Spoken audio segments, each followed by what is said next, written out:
At this time, we'll call to order the Planning Commission meeting of Thursday, March 19th, 2026. Can we start with roll call, please? Chair Dennison, Here. Vice Chair Simcock, Here. Commissioner Brennan, Here. Commissioner Moran, Commissioner Yu. Here. Commissioner Moran asked to be excused until the next meeting. All right. Do we no longer need to approve the agenda? Because it's no longer on the agenda. We still need to approve. I think this was an issue last meeting as well. We'll make sure that Okay, gets great. fixed. I will solicit a motion to approve the agenda as presented. So moved. Second. All those in favor? Aye. Motion carries unanimously. Next up, our report from the City Council Liaison. Mayor Lowe, thank you. Hello. Good evening, everybody. Nice to see you all. Thank you, commissioners. Not a ton to report, just to keep it on your awareness as you're doing maybe some professional development. There are a lot of measures coming down from the Assembly as well as the state, but mostly the Assembly right now, on different air toxins and such and soil toxins coming forward, not now, but looking forward to like 2027 and implementing them then, but also getting on the either on the ballots or in Assembly right now to take a look at just some interesting things. We also had a meeting with EPA last week about similar things, particularly about the meadows, just to see if there's anything from the feds that we see as a need to kind of use their resources, and also to find out more about the standards that California is using as well as the rest of the nation on toxins. So it was a productive meeting and a collaborative. So that's about it. Thank you. Great, thank you. Well, next up, we have public comments for items not on the agenda. At this time, any person wishing to speak before the Planning Commission may do so. Please keep your comments to 3 minutes. Give us your name and address. I will note, for the record, that we did receive a communication from Alverno with a calendar of school events for the first quarter. I believe that it has been posted on the website. All right, next up is the consent calendar. First up, we have the meeting minutes for the Planning Commission meeting of February 19th, 2026. Does anybody have any updates, edits, or changes they would like to see made? Hearing none, I'll solicit a motion to approve as presented. I'll make a motion to approve the February 19th minutes. Second. All those in favor? Aye. Motion carries unanimously. Next up is the 2025 General Plan and Housing Element Annual Progress Report. If there are no questions about it, then I will solicit a motion to accept as presented.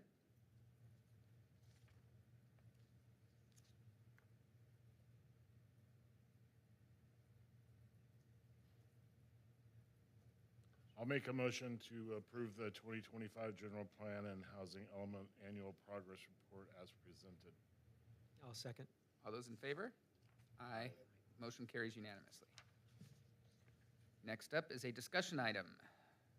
Municipal Code Text Amendment, MCTA 26-01, amending Chapter 17.22 Accessory Dwelling Units of Title 17 Zoning of the Sierra Madre Municipal Code. Does city staff have a presentation? Yes, good evening, Chair Dennison and Planning Commission. Tonight we have the discussion item for the Municipal Code Text Amendment on the update to the City of Sierra Madre's ADU ordinance. So for those who don't know, ADU stands for Accessory Dwelling Unit, but it has been known by many names. Second unit, granny flat, backyard, cottage, and casita are just a few examples. They're located on the same lot as a primary unit. That's a new term we're using to refer to either a single-family dwelling or a multi-family dwelling. ADUs can either be attached to a primary unit or detached. Detached ADUs can either be created from new construction or converted from an existing structure. Pictured on slide is an example of a newly constructed detached ADU. As you've seen from the Housing Element Annual Progress Report, ADUs are meaningfully contributing to the city's RENA obligations for affordable housing. ADUs that do not have a deed restricted, which are not deed restricted for affordable rents, can still be determined affordable in alignment with the Southern California Association of Governments ADU affordability analysis. So the purpose of tonight's update is to align with the recent state ADU laws and HCD expectations for objective ministerial standards.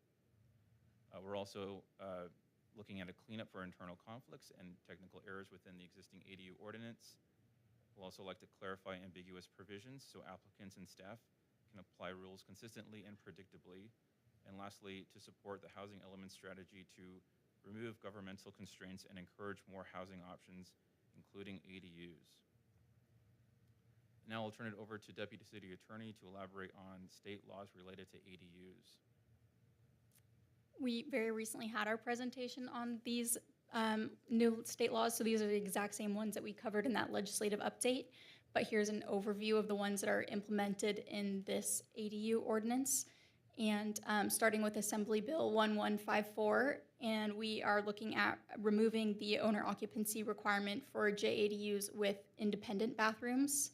For AB 130, it prohibits fees and other financial requirements from being within a covenant or deed restriction on an ADU. We're not actually implementing that in our code changes, but that's one that is applicable here.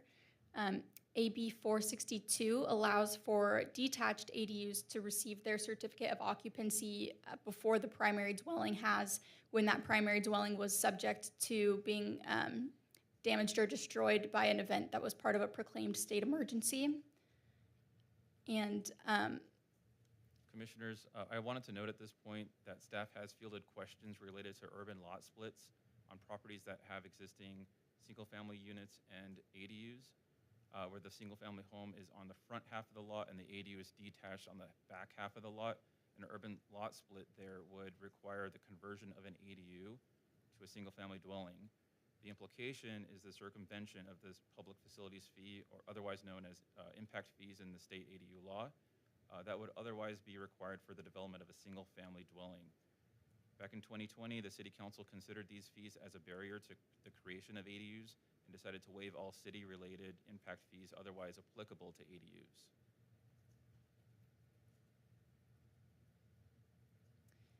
the other state laws that we're addressing in this ADU ordinance are SB 9, not the same SB 9 as the lot split, but that ADU ordinances must be submitted to HCD within a timely manner through their portal, and if not done within that time frame, they are considered null and void. SB 543, which is that ADU and JADU applications must be checked for their completeness within 15 business days of receipt of that application, and then decided for being approved or denied within 60 days of a complete application. We also must allow for a appeal process of either the completion or approval and denial pieces. SB 543 also is that we must allow for a combination of one attached ADU, one JADU, as well as one detached ADU on a lot with a proposed or existing single-family dwelling. And that ADU and JADU size limits are now regulated based on the interior livable space rather than building area.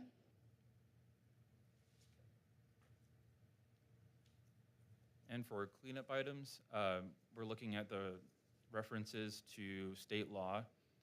It currently references an obsolete section of the government code, which is formerly related to ADUs. That has since been updated, and the ordinance amendment can revise that reference. The second is on the section of the ADU ordinance related to eligibility. Those provisions included both by right allowances as well as limitations, and it felt more appropriate to bifurcate this section following that logic. Lastly, in cleanup items, there's September's discretionary demolition permit ordinance to consider, which included new terminology, and the ADU ordinance can be updated to include that terminology in section 17.22.140, where historic preservation objective standards exist for ADUs. The last point on tonight's discussion is to discuss ambiguity. The first and easiest point is on the allowable number of ADUs. So again, on eligibility, what that exists now, which would become uses by right. Section 17.22.020 currently states that only one accessory dwelling unit and one junior accessory dwelling unit shall be permitted. We can change this to specify based on the condition of either a single-family dwelling or a multifamily dwelling, which would entail a lot of conditions and specifications related to either of those conditions. The other option would be just to generalize and say ADUs as plural, covers all types, and indicates the multiple ADUs would be allowed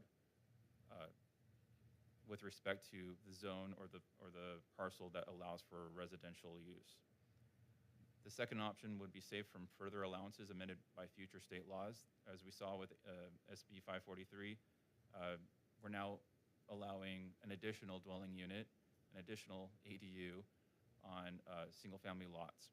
And so generalizing it would allow for state to allow for even more ADUs, and we wouldn't have to further amend that part of the code.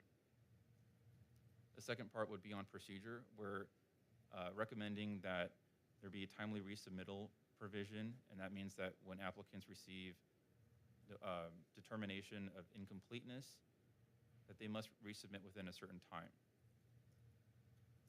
There's provisions related to housing development projects in code, in government code, which require a 90-day resubmittal, otherwise the application is null and void. We're looking at that as a little bit strict when it's related to ADUs, and so to that respect, we're recommending 1 year as well. Currently drafted is 90 days. But currently existing in code before the amendment is there's no timely resubmittal requirement. The reason we're doing this is because ADU law updates very frequently, and we're looking at 1 year and possibly more frequent updates than 1 year. The last point of ambiguity to address is exemptions. So under state law, and as well as Sierra Madre Municipal Code, ADUs of certain criteria must be permitted by right. And so what we want to discuss tonight is where attached versus converted ADUs are permitted under those laws.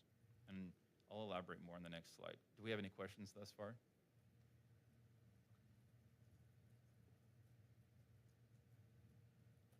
So under both local law and state law, an application for an ADU or a JADU must be ministerially approved to create that ADU where a lot has a proposed or existing single-family dwelling if the accessory dwelling unit or JADU dwelling is within the proposed space of a single-family dwelling or existing space of a single-family dwelling or accessory structure. That's also referenced in the ADU handbook on pages 18 and 19. To illustrate that, here we have a single-family dwelling on an existing lot. That single-family dwelling is 1,600 square feet with an attached 500 square foot garage. The lot is 16,920 square feet in the R1 zone. In these conditions, the max gross floor area in the R1 zone would allow it to be up to 4,210 square feet. But if an addition is proposed, which would raise the gross floor area above 3,500 square feet, a design review permit would be required. In this instance, there's a 2-car garage provided for the single-family dwelling. Its gross floor area is currently 2,100 square feet, and its height is only 1 story or 18 feet. And in this scenario, a proposed addition is shown here to the rear of the property. The addition totals 2,100 square feet. Of that amount, 1,300 square feet would be an expansion of the single-family dwelling, and 800 would be converted to an ADU. Now, as you can see, that ADU is proposed with a 4-foot setback to the side property line, which is an encroachment into the side yard setback required for a single-family zone. In this case, we can see that the 90-foot width would require the standard 10% minimum required side yard setback, or 9 feet. So that encroachment is 5 feet into the required side yard setback.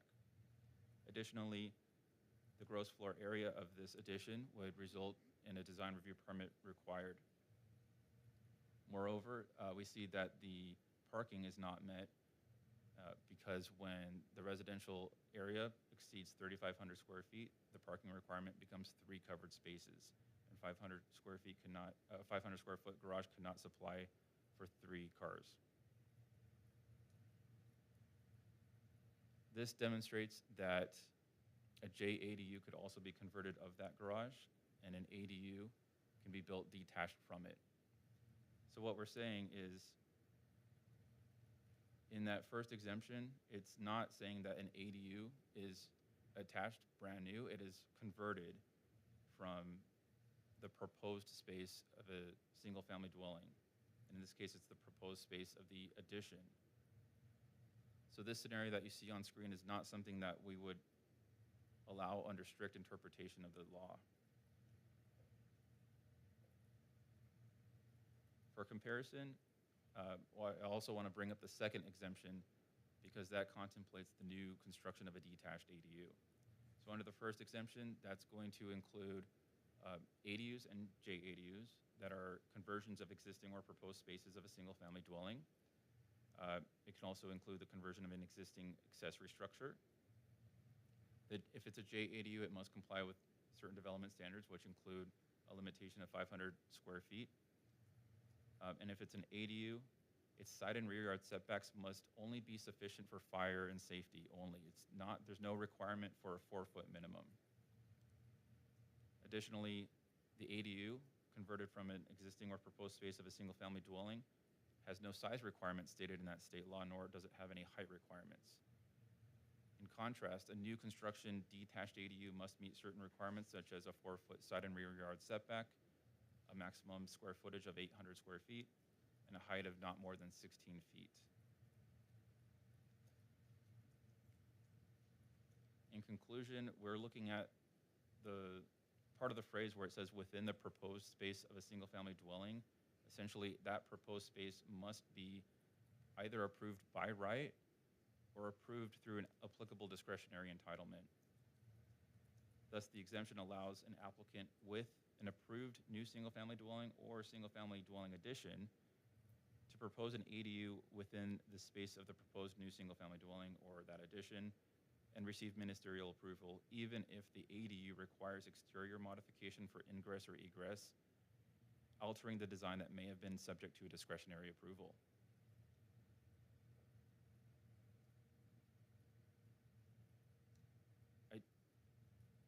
I'd like to defer to City Attorney on the potential other interpretation of this exemption. So the proposed space is undefined in any of these handbooks. And if it were to be the situation that there was plans for a new primary structure, whether the conversion of space within that plan is part of this proposed space, or whether it's considered detached in that scenario, has yet to be interpreted. So there's a little bit of ambiguity here on whether it includes conversions or not. Does that? It's as I understood it, there's some interpretation where this could allow the construction of an attachment to a single-family dwelling, of which is an ADU, of which would also be allowed a 4-foot setback. And that's where the confusion comes into play, because the first exemption, as you see on screen, does not indicate any maximum or minimum size requirements, nor does it indicate any minimum setback requirements.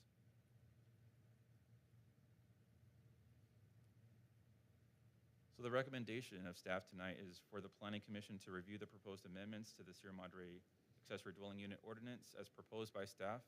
We can go through that line by line, and we can do live edits. Then to provide direction, if any, regarding the proposed municipal code text amendment, and optionally continue the discussion to the next regular meeting of April 2nd, 2026. There is a public hearing scheduled for April 16th, 2026. For Planning Commission public hearing. That concludes my presentation. And we can move over to live edits if you'd like, or I can take questions. I have one question for the commission. Is that really loud out there? Okay. I'm not used to hearing it back here. I'm pretty good at this stuff, and I have no idea what Josh was just talking about. So do we want to try to handle that while it's somewhat fresh in our minds, and then we can go work on the actual amendment? Sorry. I think I understand the dilemma that's being presented, but we should definitely talk about it because it can be very confusing. Okay, so we would like to start with that. So maybe you bring that slide back up for us? And maybe we can start with context, like an existing unit, a new single-family residence that's been proposed, and how that proposal may intertwine with the proposal of a JADU in that building permit.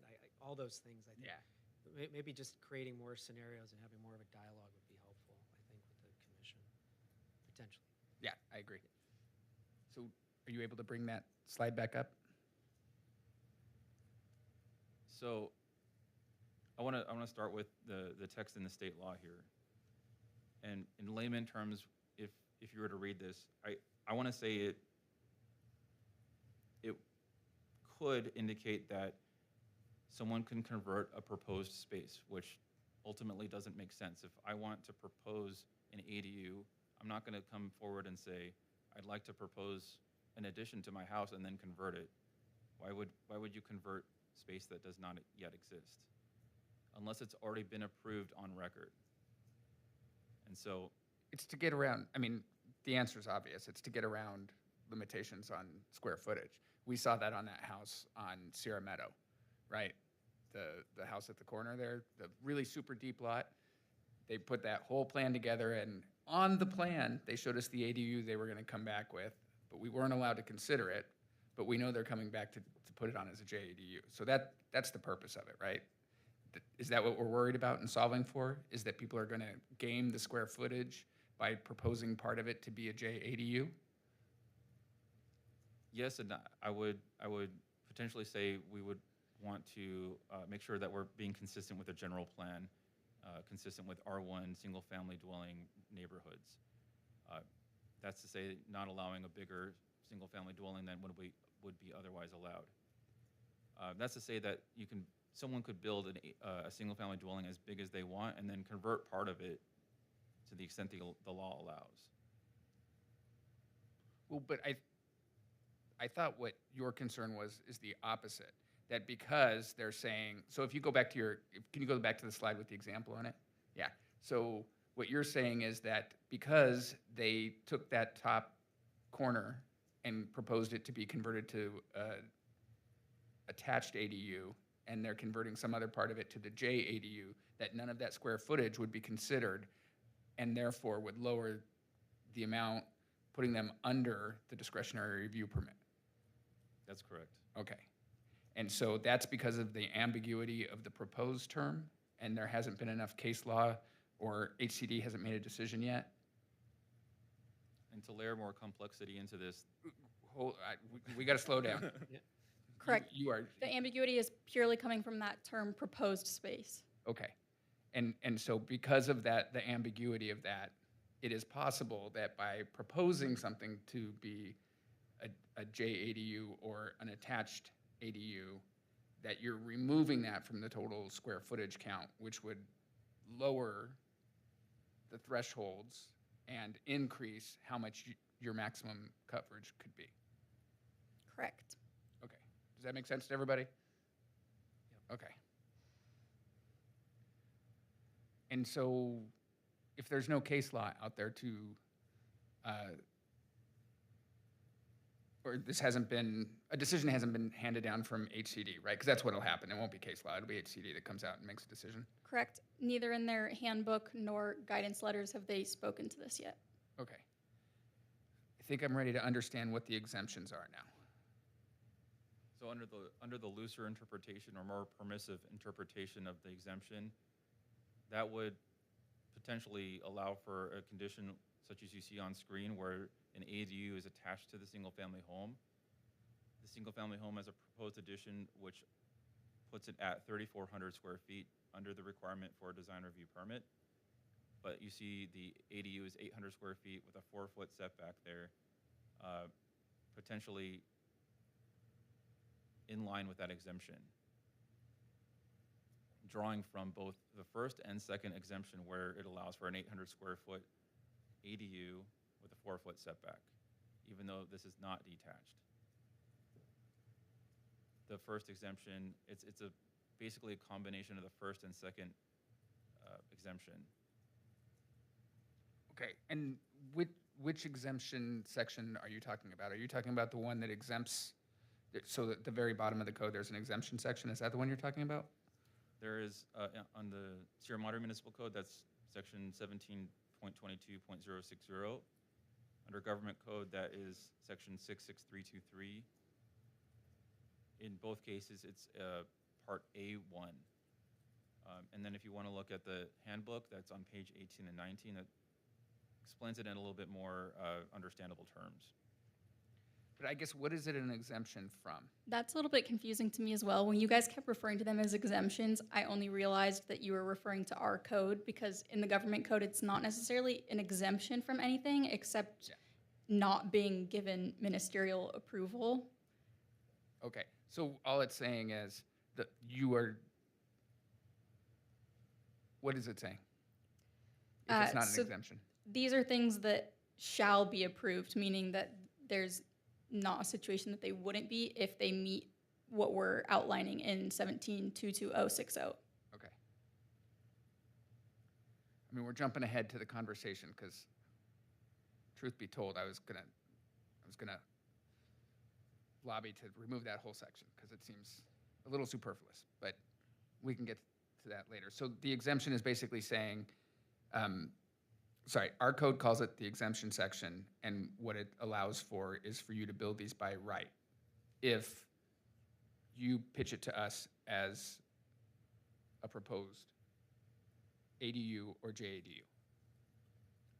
As a conversion of an existing or a proposed space. The most difficult thing to interpret is, what does proposed space of a single-family dwelling mean? And as suggested here on this slide, it means that it's not yet built, but it's either approved by right or it has already been approved through the applicable discretionary entitlement.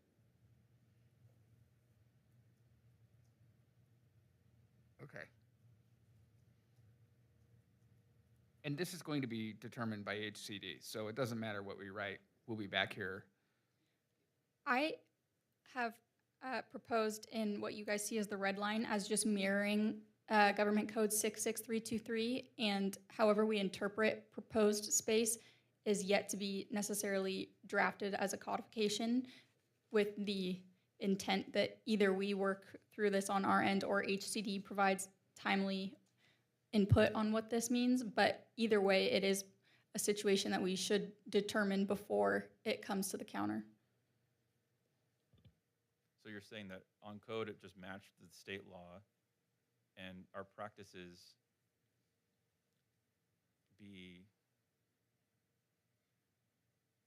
subject to scrutiny by HCD if that ever comes up? Not necessarily, but that if we mirror 66323, that doesn't subject us to being scrutinized by HCD because it is perfectly aligned with state law. But we should have the conversation on what we interpret this to mean, with the goal and hope that it receives input from HCD as well. And then we don't need a further amendment to our code in the future once we do have interpretation of what proposed space means. I don't know how often this scenario will come up that we would be scrutinized by HCD for our interpretation, but given that we have no other tools to interpret it besides us working through it, I don't think there's any reason that we can't work through what we think it means and then leave the codification just to mirror state law. Does that make sense?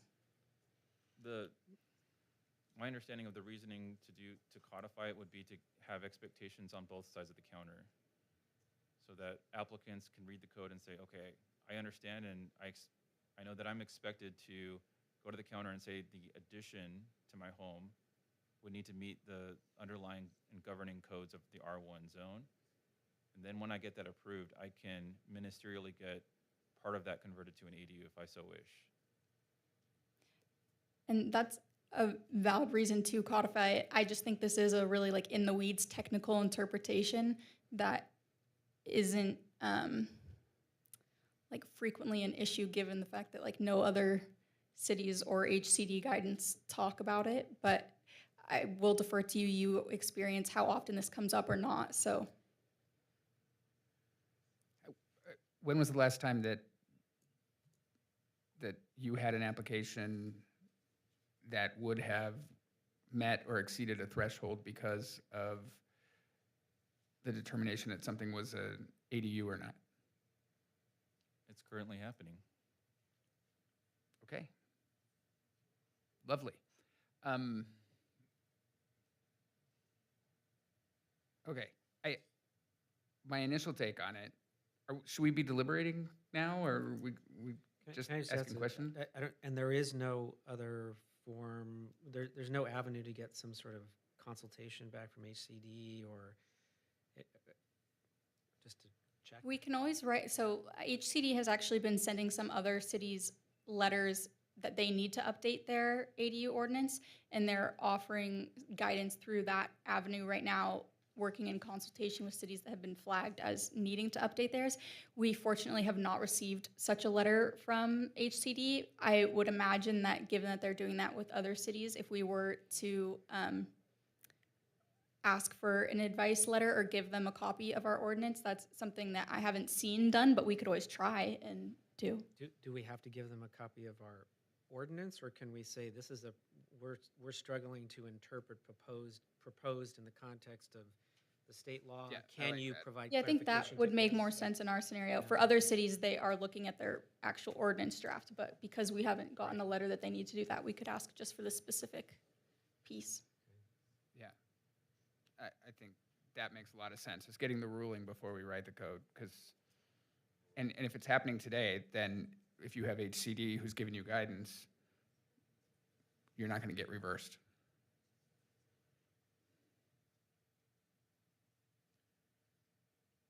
Is that guidance for you? We will seek guidance from HCD on this topic. My instinct, which is probably contrary to state code, is that you convert something to be a JADU. So that is not something that you should be allowed to count. A conversion to an ADU doesn't change the square footage by definition. And so adding an attached ADU would be the one thing that you would need to contemplate. But it'll be interesting to hear what HCD has to say on that topic. I will flag that sometimes you're not guaranteed a timely response from them, but The sooner we start the clock, the better off we are.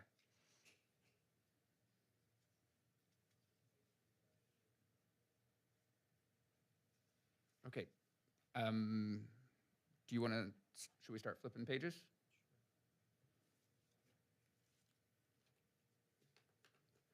I guess we should take public comment first, and then we can do that. At this time, anybody who wishes to speak before the Planning Commission is limited to 35 minutes and must give your name and address first. Hearing none, we will bring this back for deliberation.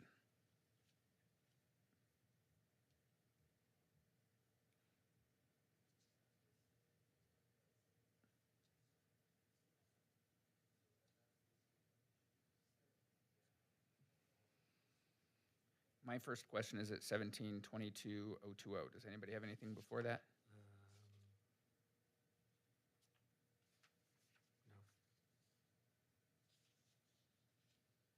Oh, I did, I guess I did. Yeah, I guess that is. Okay. I suspect, as you mentioned about aligning with code, because the definitions continue to change, it seems like we have a different definition of the habitable area just about every year. Can we just change those to refer directly to state code or add a clause that says, or pursuant to applicable state code? So that we're covered in interim when those changes? Absolutely, yes. Okay.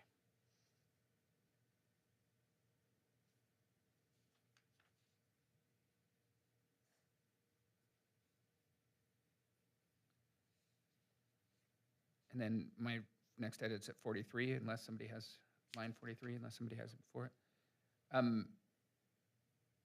It seems like we've literally taken the definition of ADU and listed it out as what's permitted by right. So as we look at 1722-020 A, B, and C, I mean, if you look at the definition of ADU in the code, that we're just reciting that. Is that by design?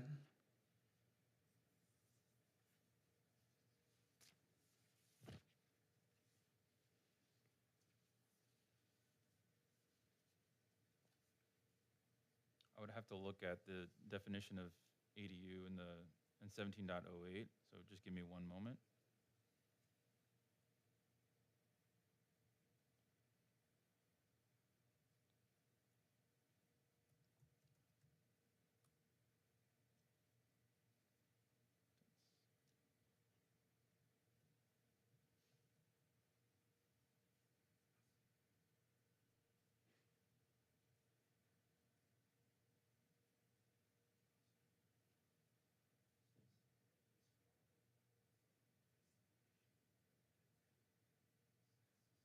It's kind of small on screen.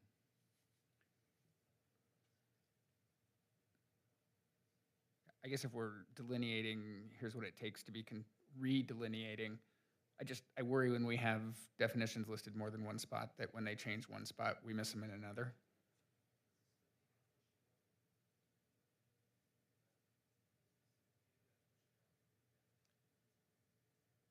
So I see the difference between the two, the definition on 17.08 and the provision under 17.22.020A would be that the latter simply states that it would be allowed wherever single-family or multifamily residential uses are permitted.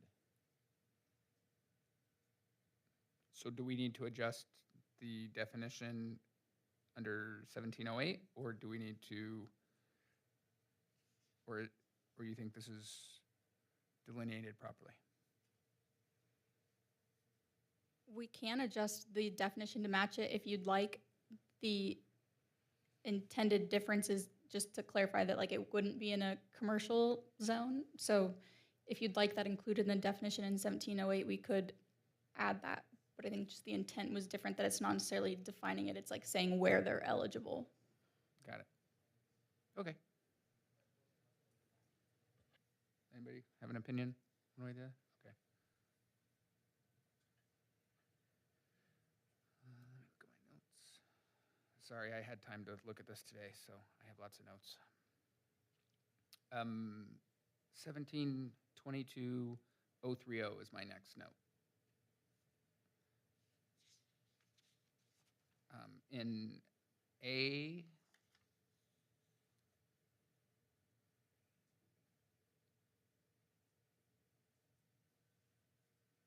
let me see if I can figure out what my note means.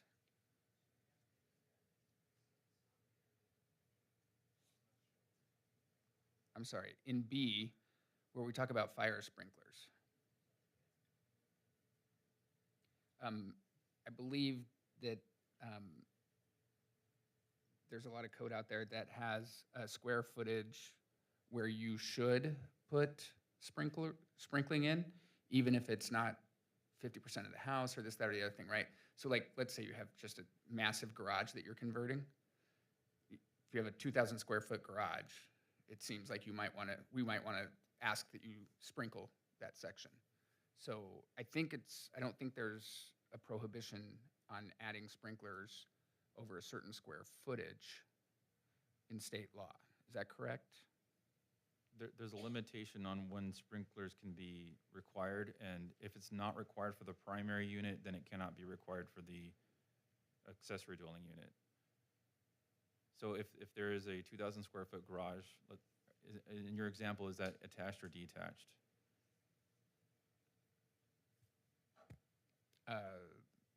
It'd be an awfully big house if it had a 2,000 square foot garage. But walk us through the differences between the two. The difference, there might be a requirement on a detached structure if any part of that detached structure is more than 150 feet away from the front property line, where a fire apparatus would potentially access for fire safety. That would be a reason to require fire sprinklers, but not based solely off of square footage. Okay. So yes, there are 50% addition or 70% remodel of those don't apply to ADUs unless they're not limited by these standards. Okay. Will you take away to propose some code for us? For mandating that you said it's 150 feet, or sprinklers are a good thing, where we can add sprinkling.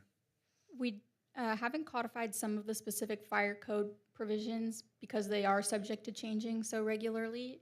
We do have a section in our code that just requires compliance with fire code. If you'd like to specify that specific part, we could, but it wouldn't necessarily like fit neatly under like an existing section of fire code relevant to ADUs. And there is a clause here which states that unless otherwise required by the fire department, the installation of fire sprinklers, there's a catch-all, really. And this is the situation. This is one of the common situations in which fire sprinklers would be required, is that 150-foot distance. That might not be the only case, so we wanted to keep this as a catch-all. Okay.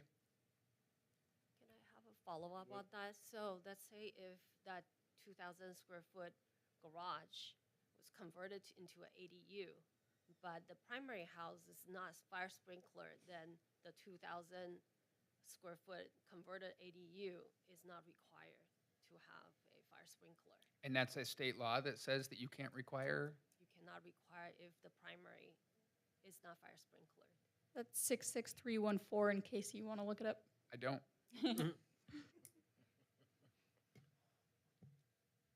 I just wanted to draw the clarification that it's state law that's keeping us from doing that rather than one of the civic codes. Okay.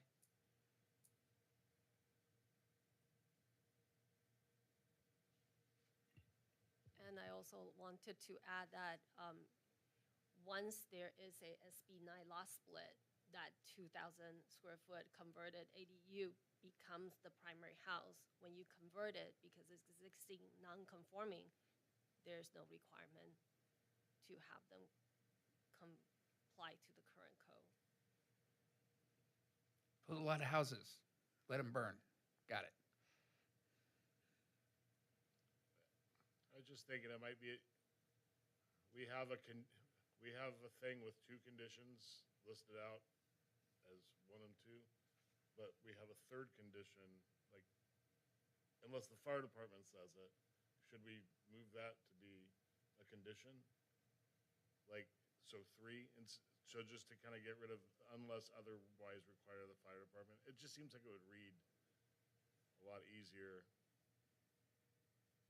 if it just started with the installation of a fire sprinkler system should not be required except the following circumstances, and required by the fire department was one of the circumstances.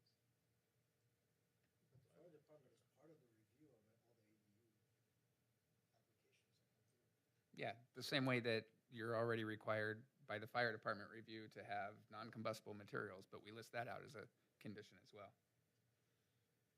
But I think that we do it so we can guide them better, right, on the materials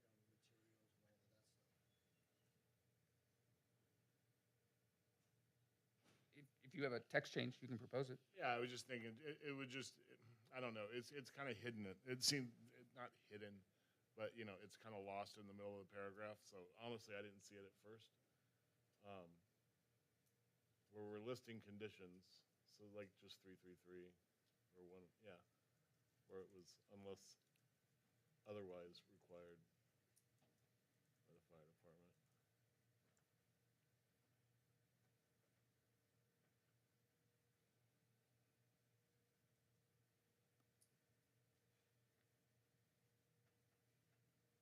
Fire sprinklers shall not be required except in the following circumstances: 1, 2, which already exist, and 3, when otherwise required by the fire department. So it reads more as a catch-all. Am I capturing your suggestion correctly? I think so, yeah. Yeah, that's all I was saying. It just kind of pulls it out of being hidden in the text to being a condition or a circumstance.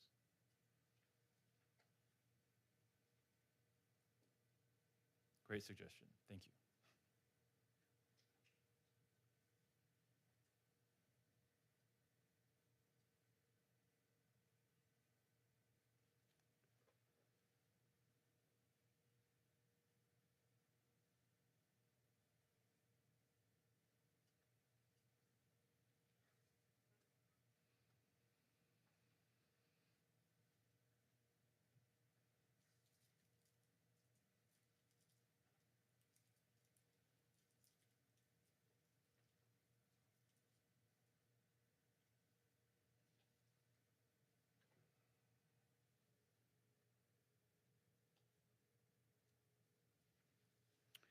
Under the floor area section, which I think was just below this.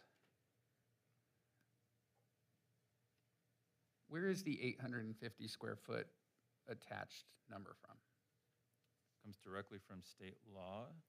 I believe it's 66321. Let me double check that. Yeah, 66321, that's B2. Got it. I was getting confused with the 800 square foot, I guess, that happens for ADUs.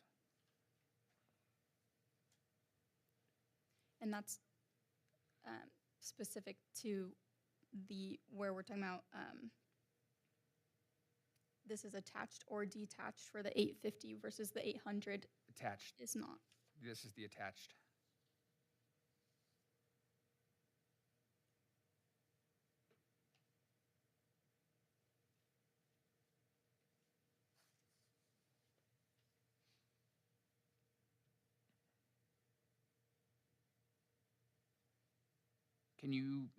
Can you convert something into an attached? You can convert an existing or proposed part of a single-family dwelling unit into an ADU, which would then be an attached ADU. Okay. And the prohibition of a size limit is for conversion of detached?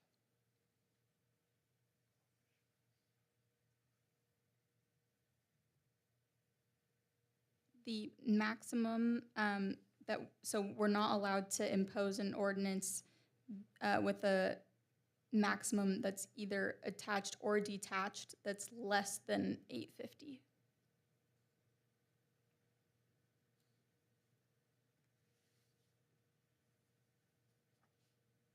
In this case, under paragraph 2, we would allow up to a 1,200 square foot detached ADU.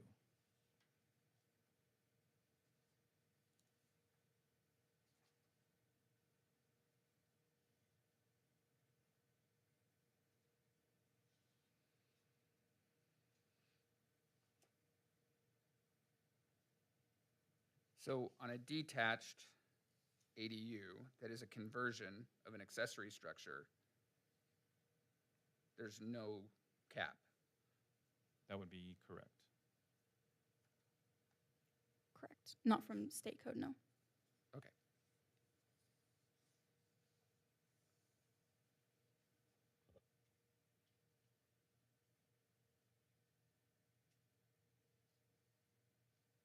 And so C2 is not correct because we can't impose a 1,200 square foot limit for one that is a conversion. So I think we need to add another number for converted, right? I think number 1 handles conversion, and number 2, I think, to your suggestion, would be improved by deleting or attached.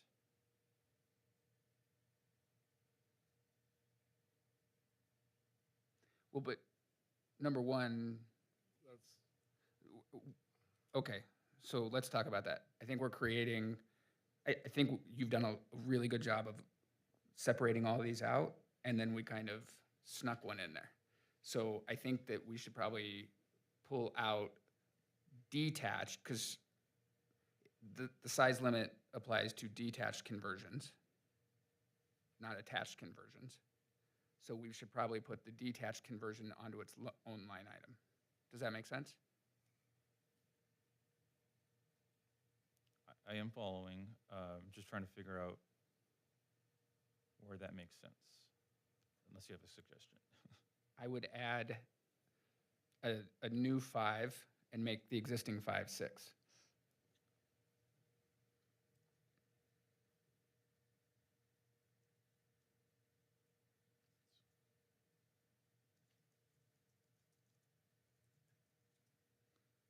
So something like the total interior livable floor area for a detached accessory dwelling unit that has been converted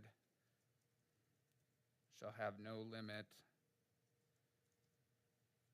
so long as it fits into the converted space. Or, sorry, so long as it adheres to the converted space.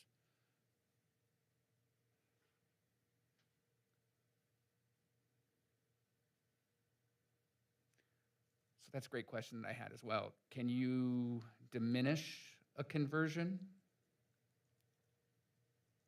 What do you mean by that? So I have my 2,000 square foot garage, and I decide I want 1,000 of it, 1,000 square feet of it to be converted. Can I only convert 1,000 square feet of it?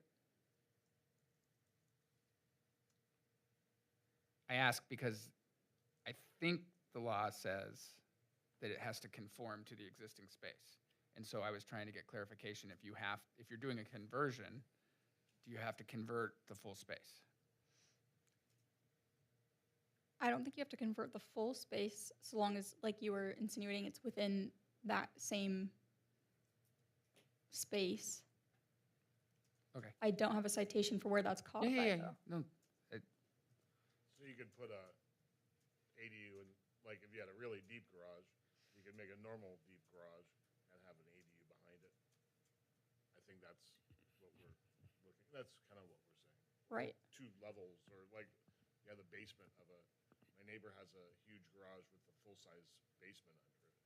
So I think, could you convert the basement to an ADU and keep the garage on top of garage? I don't think a basement can be an ADU, can it? Well, it's not, it's a above ground Oh, hill, California basement. California basement, Yeah. there we go. Okay. Okay.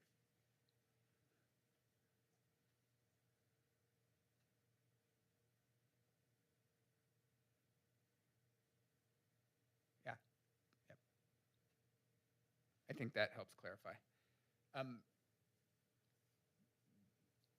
Commission, if I may, one concern I have with this is if there is, for example, someone who would like to convert a storage shed to a habitable accessory dwelling unit, they would be required to expand that space for minimum habitable living area requirements. So storage shed of 120 square feet is not big enough to accommodate an ADU. I think at minimum it would require 170 square feet if I recall correctly. Okay, and so what's, So, so this is no limit? Should we say no So- maximum then? Yeah, no upper sorry, limit no or- no maximum limit? Is that what you're looking for? My concern is that this prohibits expansion of an accessory structure. Yes, there is no limit to the area converted from an existing accessory structure, but this implies that it cannot, or it limits. I don't think From it does, because expansion. it says maximum limit. Provided that the minimum has been met and then the total interior, blah, blah, blah. Well, but this talks about maximum, right? Doesn't it say right there?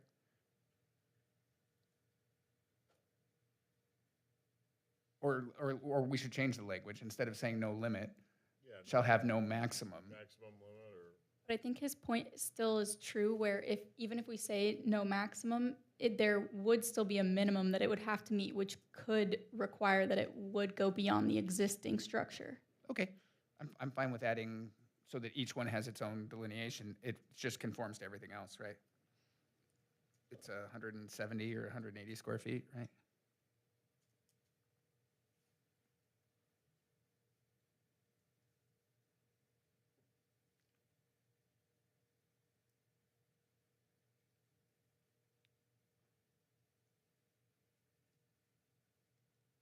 I'm inclined to add some kind of clause here which states, provided it does not exceed, that no expansion exceeds the areas otherwise allowable by these provisions or by these standards. Well, and that's why I was trying to log it down to a maximum, because if they have to add and they've exceeded the existing area, the maximum expansion doesn't apply, right? So I guess we could do that it could be the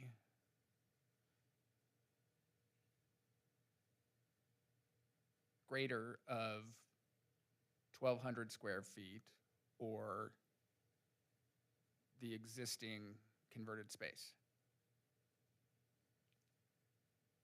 Because 1,200 is the limit for a detached anyway, right? And so we're saying if your space is greater than that and you're doing it, that's okay.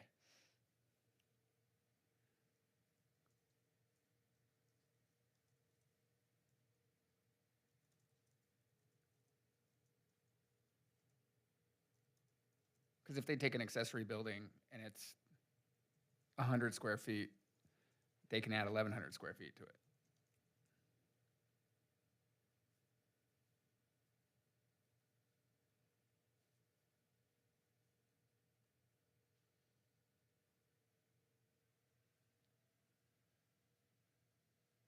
right, because we still have 4 in there too, which kind of throws the minimum. So I think we should probably maybe put that at the beginning or the end, because we're talking about maximums and everything. Right.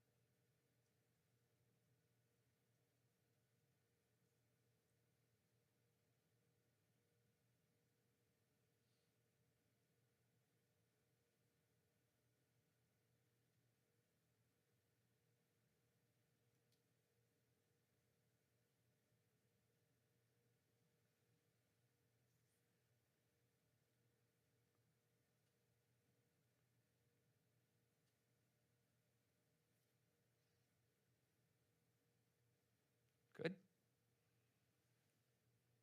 This isn't the last time we're going to see it. If you come back with a recommendation, you'll have time. Right? This is just, we're just giving you suggestions tonight. Yeah, this is just feedback before the first reading. Okay. If you turn on your microphone. I can turn on my microphone too. C2, just for clarity, as we're churning on this entire section, I'm getting caught up in clarity and sort of logic path with different types of units, right? So C1 is solely applicable to conversions, correct? Correct.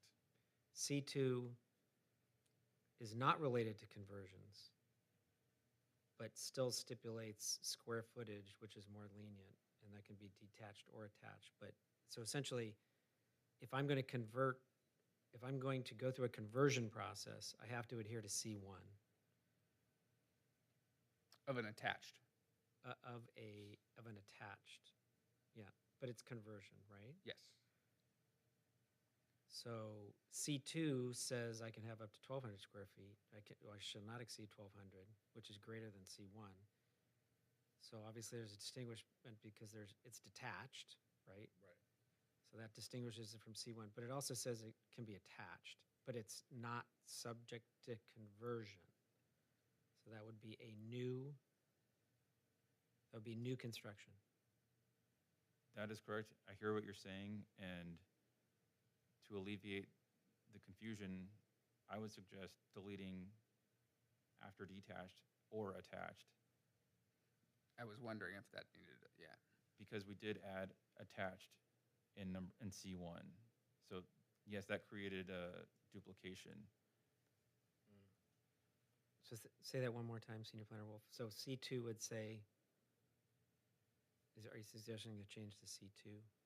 I do suggest C2 be changed to delete or attached, and Uh-huh. instead insert, to be more clear, new construction. Okay, Yeah, because detached or attached, that's just everything, okay. right? Right, and 1,200 doesn't apply for Yeah, that. that Do makes sense. you mind if I keep going then? Just for Absolutely. clarity, so C3 is specific to a JADU, That is correct. correct? And then we have a catch-all for all ADUs, essentially showing conformance with California building standards. A minimum, yes. Yeah, and then C5 is the storage area subparagraph, correct? C- Not the floor area, that is not the interior livable floor area, so that's storage areas and garages, right? So these would be attached structures So to the he's talking ADU, about right? the new I'm sorry, C6. Sorry, C6, that would be the new C6, correct? This provision is all added because of the new interior livable areas. Yes. And so non-uncommon are parts of a building of a detached ADU or converted part of an ADU. In this case, conversion of or attached ADU doesn't really apply. But for a detached ADU, there might be a porch or patio covered or an attached garage if someone so wished to have a garage for their ADU. This C6 is meant to say that those portions which are not livable, interior livable area of an ADU must be in compliance with the underlying Yes. governing standards Yes, for floor okay, area. Understood. And then the added 5 then is just distinguishing the Converted sorry, detached. sorry, the added 4, sorry. We added 4 in this situation, right? You added No. 4, right? So- Yeah, for, Right, so the conversion of for the existing detached detached. accessory shall not exceed, yeah, okay, is there any way we could look at this, thank you. like, for a minute, just without red lines, just like a final, A simple look? simplify, yeah, like, The there simple we- view? yeah, I'm starting to lose it. There you go.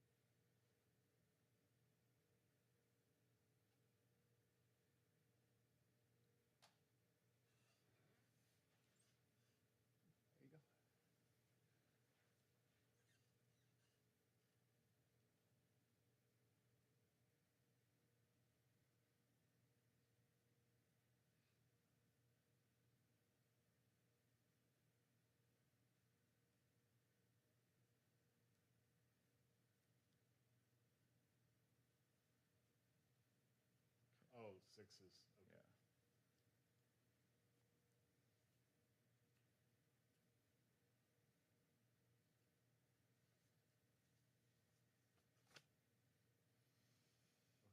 Thank you. Yeah, I think that's getting there.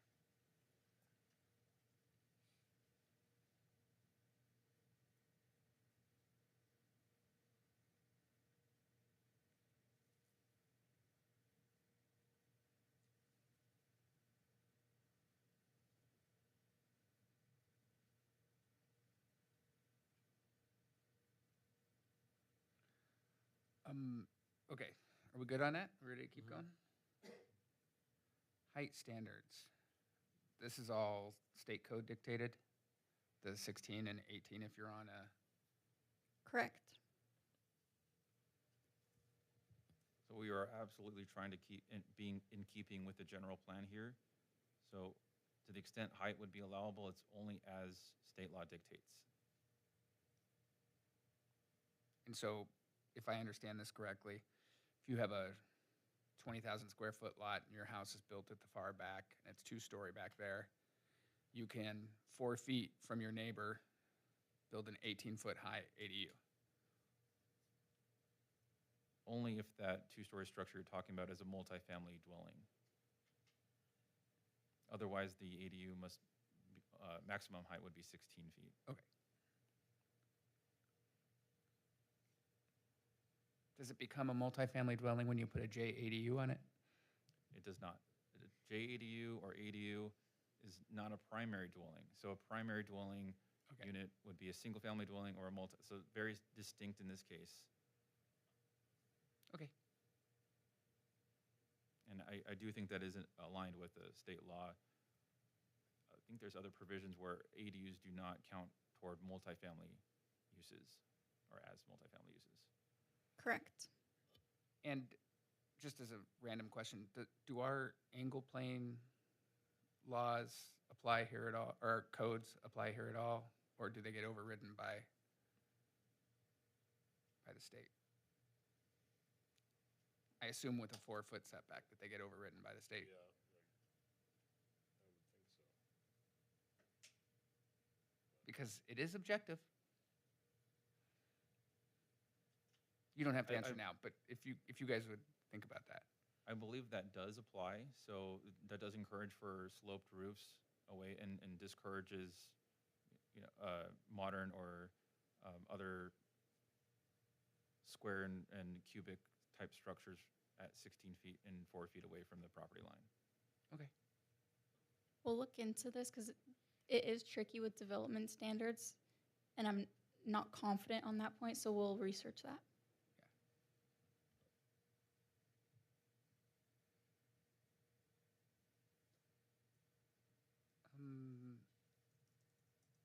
The parking standards are where I start to have some other questions. You have anything before that?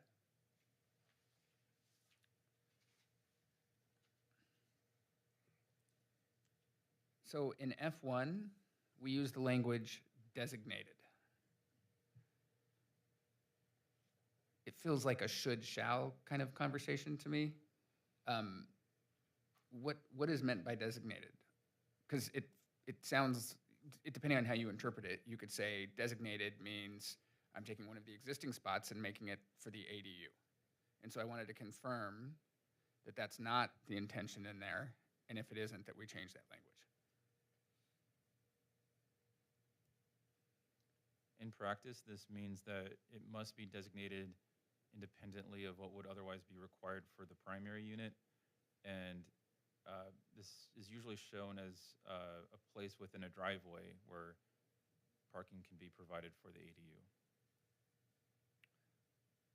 So I guess maybe we add some language in there that allows us to, and you can take this away if you want to think about it. It just designated to me feels too loose and open for interpretation.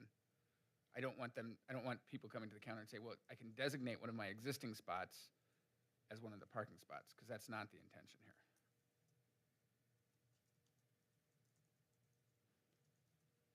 If they still had enough spaces to designate and meet their own requirements, like that would be fine, but I'm not sure how you could capture your concern there. We'll reword that a little bit.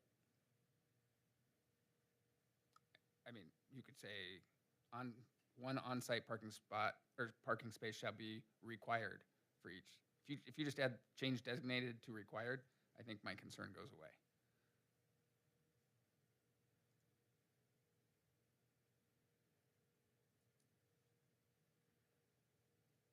And your state law exemption is two numbers down, so you're safe.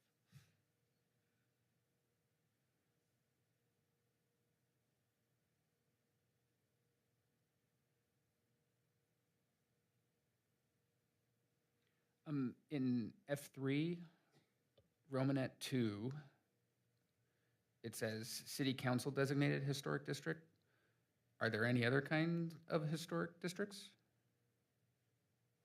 There are no current historic districts. This provision exists in case there ever is one designated. Okay, if there were one designated, are there groups other than the City Council that can designate one? I believe to the extent the planning commission has that authority, I think it's a recommendation to the city council. But like, there's no county organization that can come in and determine that something needs to be or the state can't come in and say this is a historic district. That's something we can research. There are like state designated sites, not necessarily like an entire district though, I don't believe. I just didn't know if we should remove the specification of city council. That's all I was asking. I think if we remove the word the city council from there, then we protect ourselves. But it could be a nuance without a difference.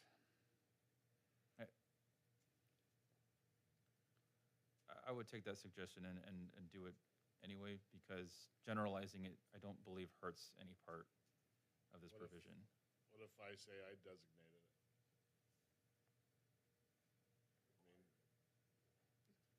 I mean, it's Yeah, designated. I'm fine if you want to take it away and I'm just see. worried to go on the other way. Designated historic district. Oh, who designated it? I did. I mean, I did a Google search. We could say designated by local, state, or federal, There you go. you know. Love it.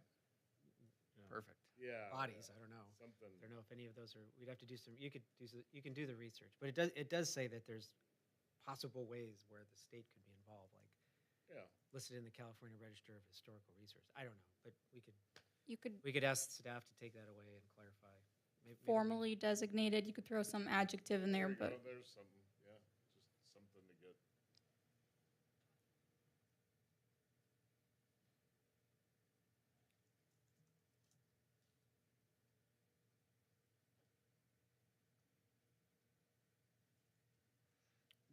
What is Romanet 8 for?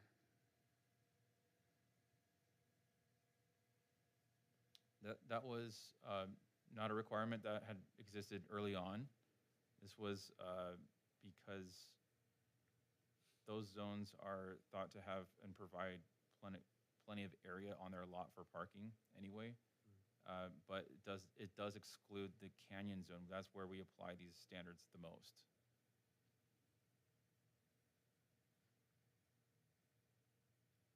So this is a voluntary inclusion. Inclusion meaning that it exempts parking standards from ADUs proposed in the R1 or hillside management zone. So the one you guys use the most is the one that's not listed here, of the canyon zone? The parking is regulated in the canyon zone for ADUs. This provision here says if you're proposing an ADU in the R1 or the RH zone, there's no parking requirement.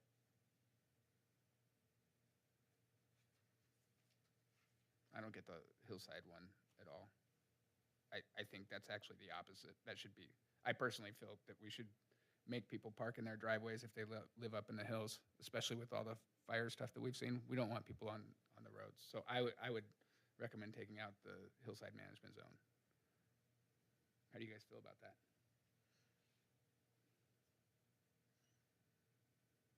Yeah, that sounds good to me. Yeah, seems I reasonable. mean, there should be.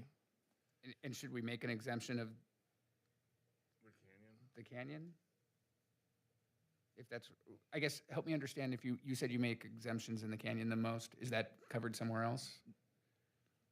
I apologize for the miscommunication. We do not provide exemptions for parking in the canyon zone. We enforce parking requirements in the canyon zone. Okay, great. Same logic with the hillside zone, Yes. or for me, I'm saying. With this deletion, yes. Yeah.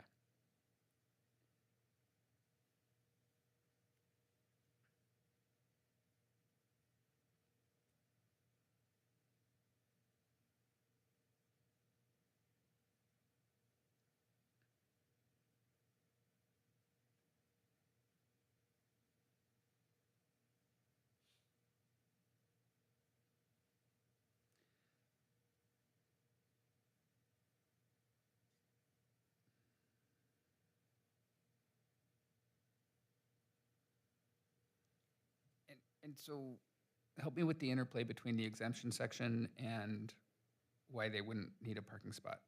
Because I think the 1722-060 is the exemptions, right? should we rename 1722-060? Is that confusing to call them exemptions?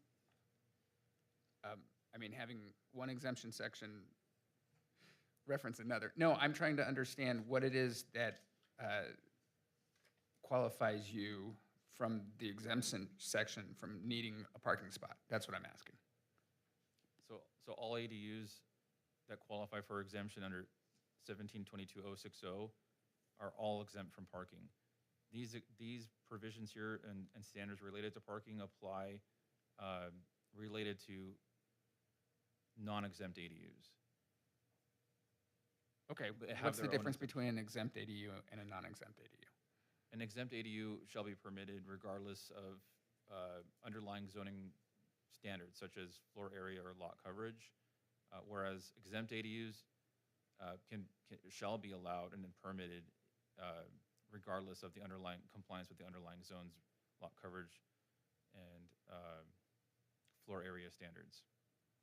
Okay, I thought state law allowed us to require a parking spot on an ADU, even if it's a by right ADU, as long as it doesn't have one of those 5 criteria, right? Like if it's within half a mile Transit. of transit station.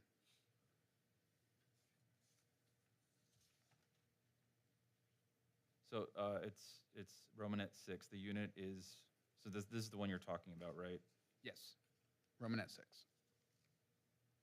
If the unit is not exempt under those provisions, then it would be subject to parking standards and requirements, unless otherwise an exemption is provided by this section specifically. So yes, I do understand that that is confusing. But I guess what I'm saying is, if you're saying that the exempt ADUs are ones that are given by right, they don't by right become exempted from parking. And so, To phrase it differently, so this is coming from the handbook on page 20, that a local agency may not impose development or design standards, et cetera, on 66323 units, which are those that we're outlining in exemptions. And it says this includes but is not limited to parking, height, et cetera.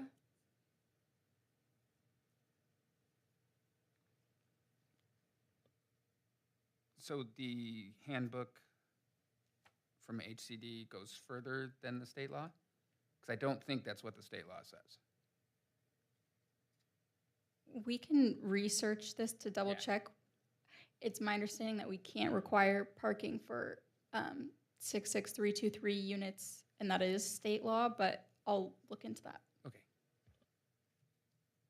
And it could just be that we need better education on the difference of what is considered an exempt one and a non-exempt one. Because I guess that's where I'm like, I don't understand the difference between an exempt ADU and a non-exempt ADU.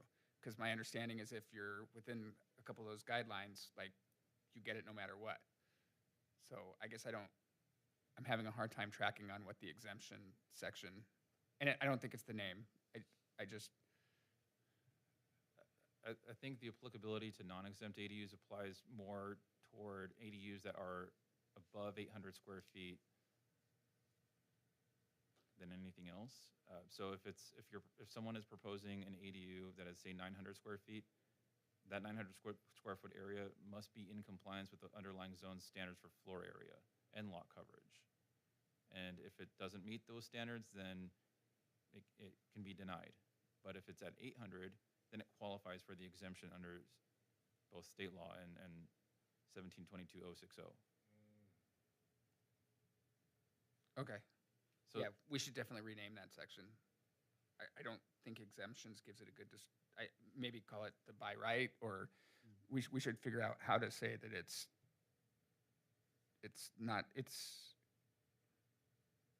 maybe it's ministerial. Maybe we can incorporate the word ministerial, but if you're saying that we have absolutely no purview of it, I didn't take that from exemptions, and so we should try to come up with a word that helps people understand that.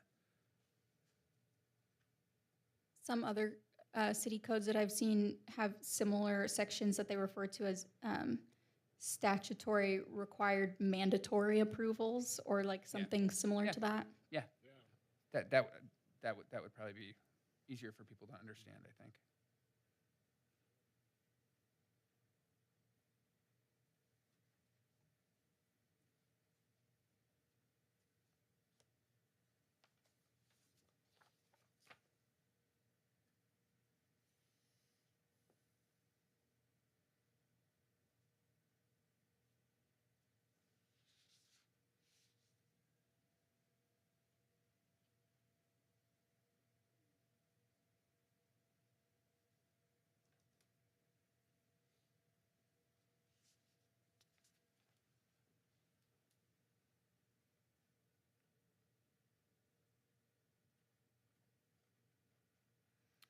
Um, 1722040, section A8, Romanet 1 is not consistent with JADUs because it requires plumbing.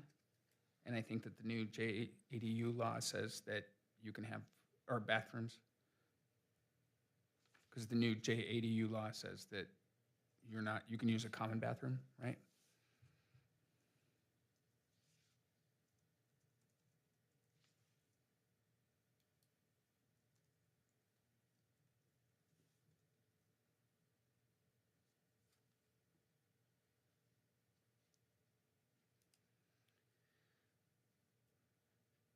So accepting the JADUs that have a shared bathroom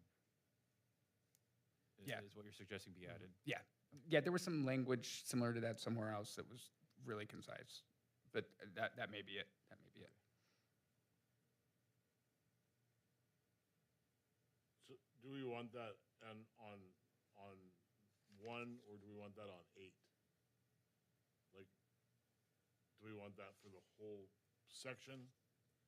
Because No, I think if the bathroom you don't only need applies. a water heater or connection You to do, switches. you have to have, for JADUs, you have to have like a kitchenette, and I believe that it Oh, specifies okay. that there has to be water or a sink in there or something. If Is you that need a right? sink, then you need the other 2. That's it. Yeah. Okay. I think it was just the bathroom that got changed. Okay. Is that right? That makes sense. That's correct, yes. Okay.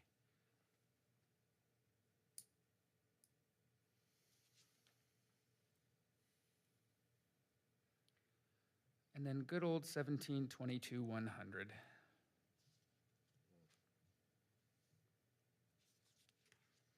E1.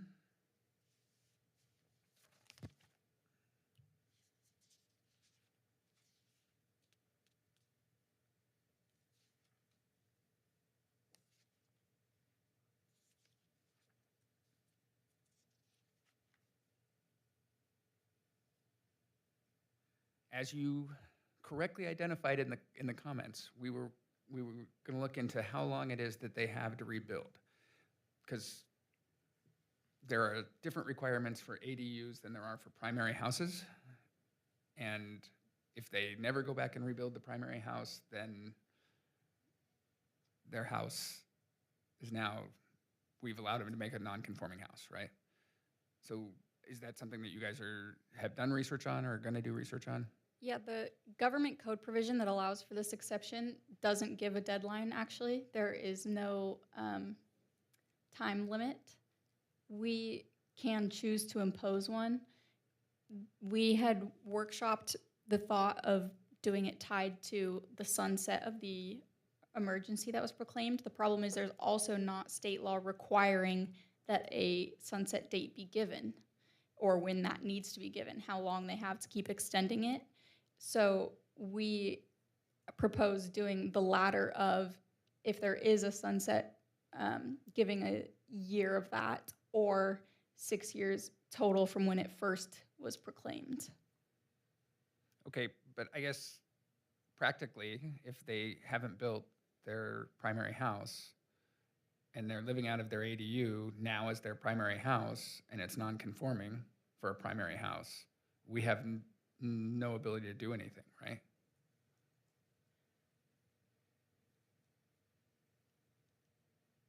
Hypothetically, I guess no, there's not anything you could do. The intent is obviously that this is like such a rare occasion that wouldn't be getting abused, but would rather be like providing refuge when somebody doesn't have another option. But yeah, I don't think we could do anything to make it compliant. Okay. We'll research some non-conforming provisions and see if that can be referenced.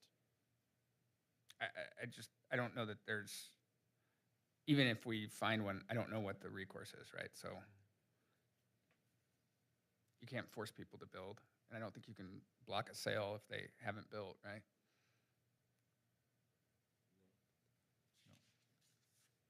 I guess it's 15 houses here, so probably a really small concern. Just a minor question, so it's E and then we have a 1, but we don't have a 2? So should that be a 1 or just part of the E? I don't think we usually have 1s without a 2, right? Yeah, you're right. Usually we only have it if there's a second one. Right. It seems like distinct from E in a way, so I don't know if then we would make it Maybe F? F, but whatever you prefer. Yeah, I just think it should be part of E or F, because it's just 1.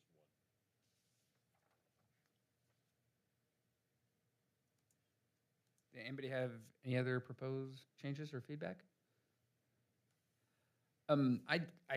You mentioned in your presentation a timeline on ADUs.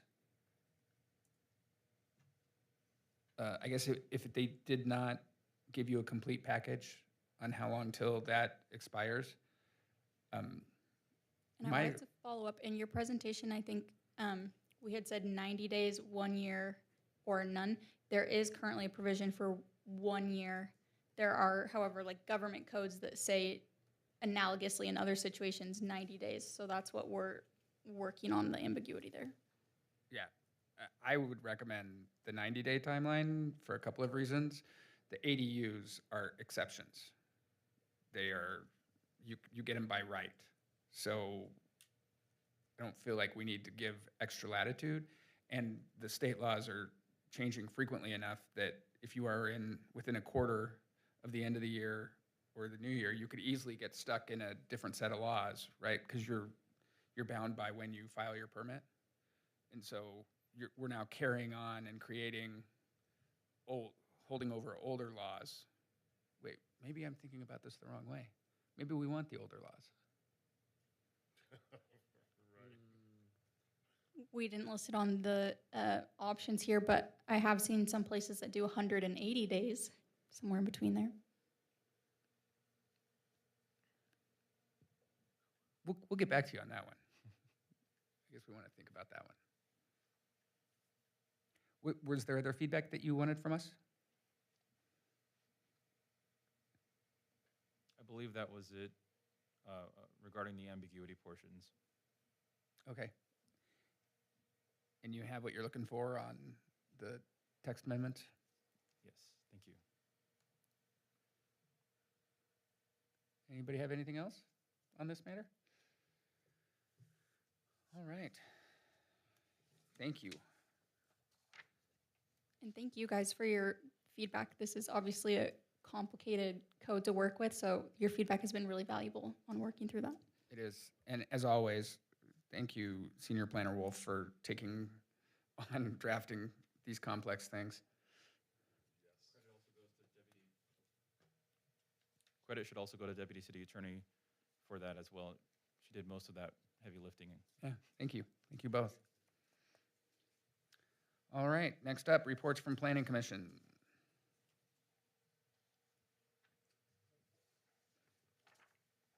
I'll just note that Vice Chair Simcock and I attended the Planning Commissioners Academy last week. It feels like it was ages ago, but it wasn't, if I'm correct. It was very useful, I thought, especially as a newer commissioner. I think the material on the presentations that Cal Cities puts together is excellent, and the workshopping was great. It was good to network with a little bit with people, and to also hear just best practices from other jurisdictions as well. I did put a summary together, which Director Lynn sent out.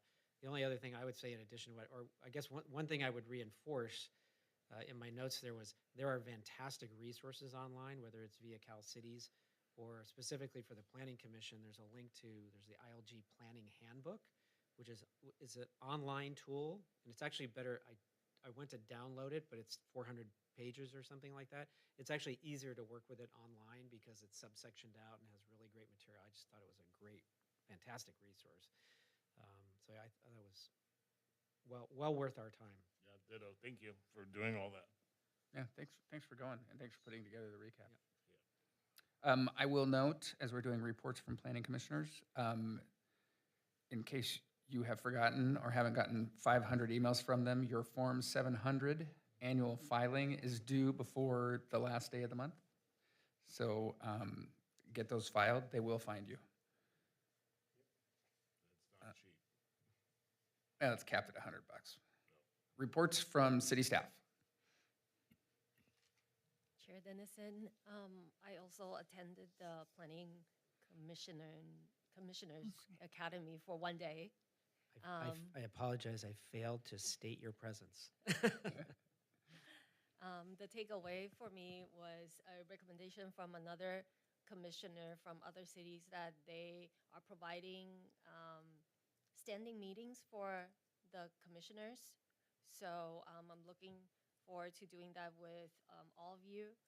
I will have the Tuesday before the Planning Commission available. So if any one of you would like to meet prior to our Planning Commission meeting, just make sure that let us know so we don't schedule more than 2 commissioners at a time.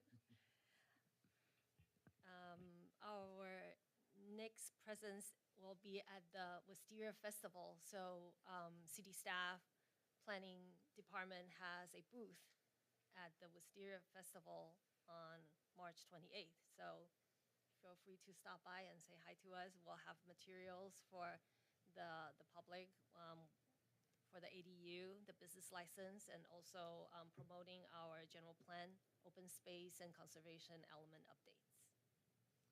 And for us, our next meeting will be at the 2nd of April, and we'll talk about legislative updates, a presentation from our city attorney, and also a public hearing for the public nuisance case. That concludes my report. Great. Thank you very much. Definitely have to stop by at the Wisteria Festival and say hi. If there is nothing else from anybody, then we'll go ahead and adjourn. Thank you all.